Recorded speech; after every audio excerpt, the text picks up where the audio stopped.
Hello everyone, this is Manish from safe educate Ranchi.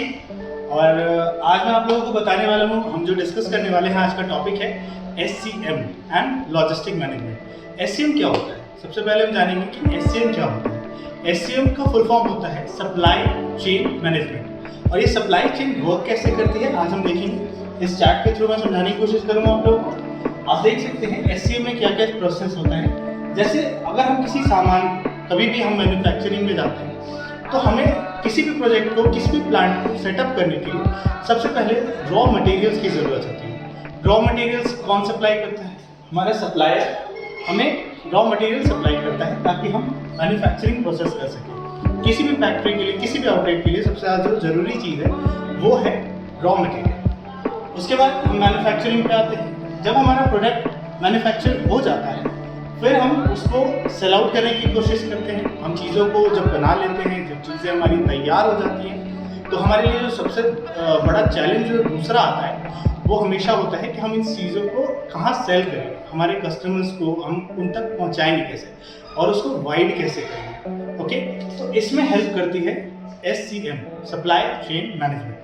Manufacturing के through हम multiple customers select करते हैं, जो कि हमें डिस्ट्रीब्यूटर कहते हैं। हर स्टेट में अलग अलग डिस्ट्रीब्यूटर्स होते हैं, हर स्टेट की अलग अलग नीड्स होती है और हमें वो चीज़ें समझनी होती हैं। ओके, उसके बाद जब डिस्ट्रीब्यूटर्स तक हमारा सामान सक्सेसफुली पहुंच जाता है, हम उन्हें, वो डिस्ट्रीब्यूटर्स जो हमारे होते हैं, जो हमारे लिए अलग अलग डिफरेंट स्टेट्स में वर्क कर रहे होते हैं, वो उन चीज़ों को और स्प्रेड करते हैं, हमारे लिए नए कस्टमर्स एक्सप्लोर करते हैं और हमारा जो सप्लाई चेन है इसके थ्रू चलता है। जैसे ही हमारा प्रोडक्ट मैन्युफैक्चरिंग, सप्लायर्स हमें रॉ मटेरियल्स देते हैं, हम सामान को मैन्युफैक्चरिंग करते हैं और मैन्युफैक्चरिंग के बाद हम सामान को डिस्ट्रीब्यूटर तक पहुंचाते हैं।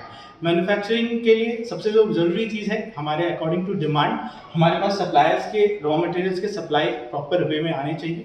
और जो कि सबसे ज़्यादा ज़रूरी है एक सप्लाई चेन के लिए, सबसे ज़्यादा ज़रूरी जो चीज़ होती है वो होती है कि हम टाइम पे कस्टमर्स की जो नीड है उसको टाइमली फुलफिल कर सकें और जो चीज़ों की रिक्वायरमेंट जब जिस समय कस्टमर को रिक्वायर्ड है, हम उन्हें वो चीज़ें उसी टाइम पे, उनके जो कमिटेड टाइम है उसमें प्रोवाइड कर सकें। तो इस चीज़ में सबसे ज़्यादा ज़रूरी चीज़ होती है लॉजिस्टिक्स। अब हम देखेंगे कि सप्लाई चेन में लॉजिस्टिक का क्या रोल है।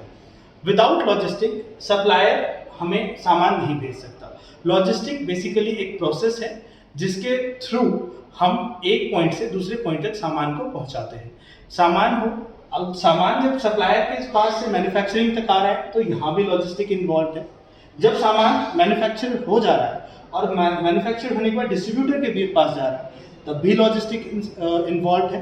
और उसके बाद जब डिस्ट्रीब्यूटर उन सामानों को स्प्रेड करता है होलसेलर्स को, रिटेलर्स को और कंज्यूमर्स को, तो वहाँ भी लॉजिस्टिक्स इन्वॉल्व है।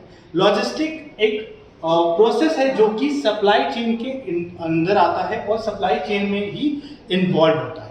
जब तक एक सामान दूसरे पॉइंट तक नहीं पहुंचेगा हम उस सामान को यूज़ नहीं कर सकते। हम उस सामान को अगर हमें, मैं एक एग्जांपल देता हूँ कि जैसे अब हम देखेंगे इसको, एक एग्जांपल के माध्यम से हम इसको समझेंगे कि एग्जांपल मैं ऐसा देता हूँ जिससे आपको इजीली समझ में आ जाएगा। अब हम कोई मैन्युफैक्चरिंग कंपनी सेटअप करें, जैसे एक एग्जांपल जो मोस्ट कॉमन चीज़ है, हम कोई कोल्ड ड्रिंक की फैक्ट्री सेटअप कर रहे हैं।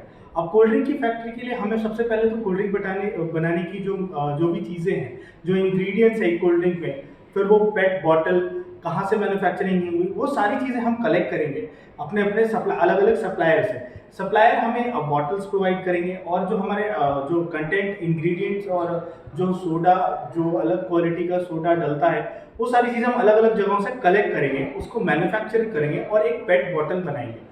बॉटल में हम कोल्ड ड्रिंक को फिल करेंगे और फिर अपने डिस्ट्रीब्यूटर्स के पास भेज देंगे। मार्केट में उसकी डिमांड को देखेंगे, किस जगह से कैसी डिमांड आ रही है। अगर हमें 100 बॉटल्स की डिमांड आ रही है तो हम 100 बॉटल्स की जगह 150 बॉटल्स के लिए अपने पास कंटेंट रेडी रखेंगे, सो दैट कि मार्केट में जब डिमांड एकदम से बढ़े तो हमारे पास शॉर्टेज नहीं हो। ये चीज़ें मैनेज करने में हेल्प करता है हमारी SCM, सप्लाई चेन मैनेजमेंट। जिस तरह की डिमांड होती है उस तरीके की हमारी सप्लाई होती है और हम सप्लायर्स को भी उसी अकॉर्डिंग सामान को इम्पोर्ट कराते हैं अपने पास, सो दैट हमारे पास स्टॉक में कोई कमी ना हो। So thank you so much. I hope कि आपको ये टॉपिक बहुत अच्छे से समझ आया होगा। Thank you all of you.